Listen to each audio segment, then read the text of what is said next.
everybody. It's Felisa. I apologize in advance. I woke up this morning with a sore throat. Compliments of my daughter who had strep while she was in Arizona. We thought that she was no longer contagious because she's been on antibiotics. But mom woke up like, oh my God, what the crap?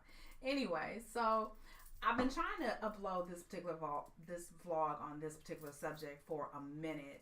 Matter of fact, since I came back, and I've just not been able to get the content to what I wanted it to be. Like I've just been so dissatisfied with not necessarily the delivery, but like I'll listen to it and I'm like, oh my God, I forgot to add, or oh my God, that didn't come out the way that I wanted it to. This is the last take, and however it comes out, it comes out. And I really hope that, people hear my heart and really, just listen to what I'm trying to tell you, because it is difficult to quantify, at least for me, the visit of an ancestral home in, a few minutes. And I don't want this to be like a 12-hour long vlog. And so anyway, so here we go. I keep mentioning that I went to Nigeria. Some of my other vlogs that I'm doing for Vlogmas, I've casually mentioned it, or, just kind of as an aside, but I wanted to do a full vlog devoted to what that experience was like, and, like what my thought process has been since I've returned. So last year, one of my really good girlfriends, my sister, went to someplace that I've never heard of called Malta, because I'm not well traveled. Anyway, she went to Malta last year for her birthday, and I wasn't able to go because I had some previous financial obligations that was gonna prevent me from being able to participate in that trip. So she went for her birthday, and during the course of that celebration, her boyfriend at the time proposed to her. And so while I'm watching the video, I'm like, oh my God, I'm crying, like, I should have been there. So I'm real upset with myself. And I made a vow to myself and to her at that time that, the next connected event, whatever it is, I'm going to be in the house. And so I found out that the next event was the traditional engagement, and that was going to be taking place in Nigeria. Okay, fine. My first thought was, for real, oh my God, because I had never had any desire nor inclination to go to Africa for any reason ever. And a lot of that was because, growing up in the United States, everything that we hear about Africa is quite negative, whether it's referred to as a third world country, or very little resources, or people are impoverished, and yada yada yada, disease, you name it. Anything that negative that can be associated with Africa has been, and that is pretty much the way that most Americans have grown up, particularly African Americans. But that is done for a reason, and I'll get into that much later on, if I remember. Anyway, so we planned the trip to Niger, and at the time, I was still in a relationship, so my significant other and I had planned to go together. Well, when I tell you that this trip was pretty expensive, but I'm like, okay, we're going. Well, about August, when we broke up, of course, he decided that he wasn't going. Actually, he decided he wasn't going before we broke up. And so I'm like, oh my God, I'm not going to be able to go. Like, I really was upset and thinking that I wasn't going to be able to go for this trip. And so I just really was like, okay, Lord, whatever's for me is for me. I'm not going to stress it. I'm not going to, I'm really not going to be overly analytical about it, because the month before, I'd given a baby shower for my son and my daughter-in-law, which was kind of over the top and set me back a little bit. And so I'm like, okay, financially, this is really a hit. Well, all the stars aligned, and things came into focus, and I was just determined that I was going to go. And so I was able to finish paying it off, and so we boarded our flight on a Monday in November, the week of Thanksgiving. And it was about an hour and some change to get to New York. Okay, easy peasy. Then it was 10 hours flying from New York to Lagos. And I'm a nervous flyer. It just under ordinary circumstances, like I feel like Vegas is too long. No human being without wings should be off the ground that long. And so I really was very nervous going into it, particularly when I saw the itinerary and I was like, we're going to be off the ground how long? I don't think the human's supposed to be off the ground that long. So I had to really, go and do some intercession on behalf of the pilot and the crew and ask for safety. But the flight in and of itself was very uneventful. I'm just crazy like that. And so we were on one of the newer aircrafts for international flight that Delta has purchased, a something something. I'll leave it somewhere. But the plane was very spacious. The seats are just standard seats, particularly coach. We didn't fly first class, so I mean you're gonna have only so much room on a flight. They feed you to doggone death. I think I got a picture somewhere. But including libations. Libations help, child. Let me just tell you. Yeah, they help. So we get there, and it was crazy trying to get through customs because they were just not having it. So they went through all of our stuff with a fine-tooth comb. So finally we were able to clear customs, and as soon as we walk out, there's like all of these young people that are dressed in like military like gear, and like they have like the little donation cups, and they're like, hello, mom. But I mean, this one girl like walked lockstep with me all the way to the van. Oh my, you're so beautiful, you're so wonderful, you're so, God bless you. Honey, she was one God bless you and one you're beautiful away from me just giving her my entire life savings, because I just could not. Like, I tried to can, but I can't. And so we were advised to not give any money to that. So, I stood firm, but I'm telling you, she had one more appeal, and I probably was going to give her everything that I had in my wallet, which would not have been a smart move. But anyway, so we get in the van, we go to a cafe. That was our first stop. I have a picture of someone's food. It's not mine. I'm allergic to seafood, but I thought it was an interesting looking dish. Seafood is plentiful, in Nigeria. But it was an opportunity for us to really get to know each other. Those of us who came from the same area, of course, we had worked together before, so we were very familiar. But there were other people that came from other parts of the country. And so this was us all kind of converging in a meet and greet, saying hello to one another and getting to know each other. So that was really nice. But child, all I wanted to really get to know was a toothbrush, some toothpaste, and some soap, because it had been a long trip. So we get to the house that we're staying in, and my girlfriend rented out two, but I don't even know what to call them. These homes were beautiful, just, very spacious, kind of estates for us.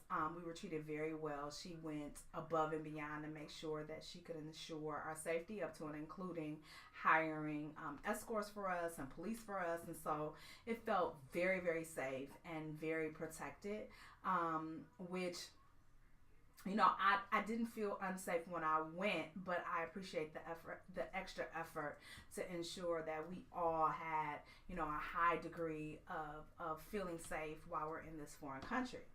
We went to several markets. Some of the markets were food markets with, some kind of souvenirs, and then another market was more like wood carvings and things. I was able to snag a wooden elephant for my mother. My grandmother had gone to Liberia years ago, brought back some wooden elephants, and we lost a few in the move, and so I know that my mother was very sad about that, so I was able to bring her a wooden elephant. She was very appreciative about that. The food and the fruit and the other markets was just overwhelming, because you kind of have to, there's some open air parts where, people have different stations and it's all on open. And then there was one particular market where we kind of went through this narrow passage, and there are just vendors on both sides and everywhere. And, again, the kids are like, hello, Ma, come look. And it's just very difficult to turn down children.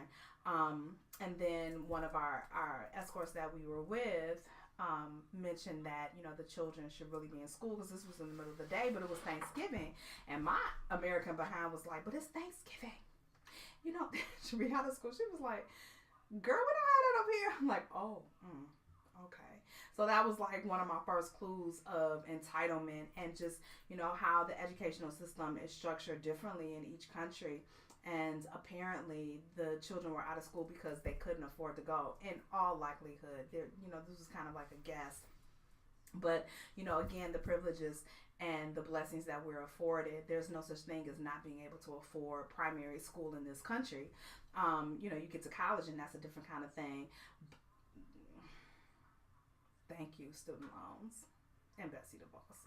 But anyway, you know, you get to college and it's a certain kind of thing here. But, you know, primary school, it's like, that's not even a thought that we have. So that was another, like, aha, just count your blessings. I also discovered that I have no idea how to drive because Lagos traffic is outer worldly. It is cuckoo bananas. I don't know how they learn to drive and that stuff, but I promise you, no complaints about traffic in my area will escape my lips because that traffic almost took me out. But we learned a great deal of patience, and we learned a great deal of resourcefulness, and I'm thankful to, you know, our driver and to the people that accompanied us, not only to make sure that we were safe overall, to get us safely to each one of our destinations. We left the houses on Friday from Lagos and went to Abeokuta. And that's another city that's supposed to be about 2 hours away, but it took us like 5 hours because of what? Traffic. The stuff that I'm never going to complain about. And in this region, this is kind of like, think suburb. So we checked into a hotel there, and you know, we kind of just rested that Friday. That Saturday was the ceremony, which was supposed to be about 8 hours long. So we all got dressed, you know, Gile, Ashoabi, I think this is how you pronounce it. And, you know, all were dressed to the nines. It was just beautiful to see so many people just all dressed up in cultural garb and for a purpose. The ceremony space was absolutely beautiful. This woman outdid herself with her coordination. And I was shocked by the fact, and I told her this yesterday, I said, you know, in America, like, I have a Pinterest board. Like, I do. I have a Pinterest board. I have all of what I want in my next wedding pinned to this board because it will be a spectacle to behold. But being involved in her wedding and her engagement, you know, just really showed me that for all of the things that I think that I want for this next go round, which, you know, I don't know if I'll say okay to it, but I mean, it's nice to dream, right? But for all of the things that I think that I want for this next ceremony, none of it has to do with culture. This is all about, you know, outdoing the next person or being over the top bride, and, you know, having something that your guests can, you know, talk about for days. And, you know, I guess that's nice, but there's no cultural significance to it. You know, this is just what Americans do. And so, you know, I'm always struck by the fact that, you know, for culture or lack thereof, you know, we kind of grapple at trying to figure out what's meaningful if we don't have something immediately that's associated with our families or, you know, with our religion or things of that nature. Some of the things we do are just because we saw it done somewhere else and we want to replicate it, as opposed to Nigerian culture, where it's very much deliberate and it all has a significance, and it all has, you know, some type of cultural basis. And, you know, there was a MC, for lack of a better term. There's a term in Yoruba. I'll look it up and put it on the description. But there's an MC that leads you through the ceremony.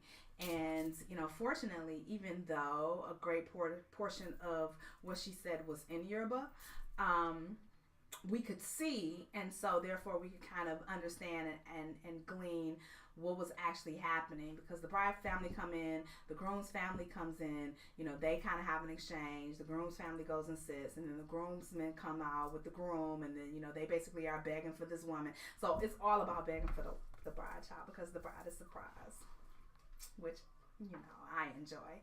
Anyway, so, you know, we finished that, and, you know, that was pretty much our last day in Nigeria. And then Sunday, we had an opportunity to go to the mall, which, you know, is very interesting to see a KFC and a Krispy Kreme at the mall. But hey, who don't like chicken and donuts?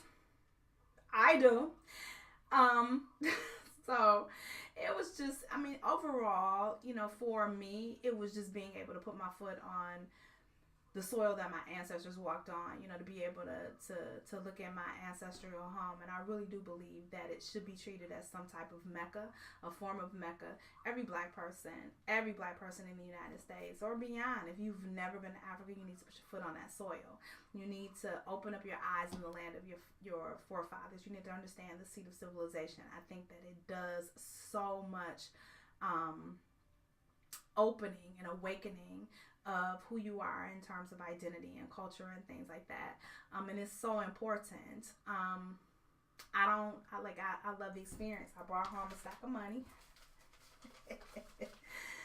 that, you know, I'm going to save it in an album somewhere, and definitely going to talk to my grandchildren about it. I actually gave out a lot of the bills to my children as souvenirs because I just wanted them to be able to see and to hold and, you know, just have some piece of Africa for themselves that had nothing to do with media influence and how the presentation is just, you know, through their mother's eyes. This is what she learned. I also got this wonderful t-shirt from one of the roadside vendors. This is one of the soccer jerseys, I guess. I don't watch sports, but I thought it was kind of cool, and I've never seen it, and so I wanted to bring that home, and so you can see, mirror image, that it's the Football Federation of Nigeria, which I think is really cool, and just a little piece of home. Again, I encourage everyone to put that on your list. I had never wanted to go to Nigeria before I went. I never wanted to go to Africa, period. It just wasn't a thing. And so now I find myself planning a trip to Kenya, and I want to go to Senegal, and I definitely want to go to South Africa, and I want to be able to see where Mandiba walked and the legacy that he left there fighting apartheid. So that is my plan. I definitely don't want it as a bucket list. I want it as right now I'm cognizant and got all my faculties list. So I'll be planning that in the next couple of years. And I hope that you guys will be able to go as well. Leave your comments below. If you've been to Africa, to the Ivory Coast, if you've been to any one of the countries, please leave your feedback. If you're from one of the countries, leave your feedback. I would love to hear from you. I think that it's awesome. Talk to y'all later. Bye.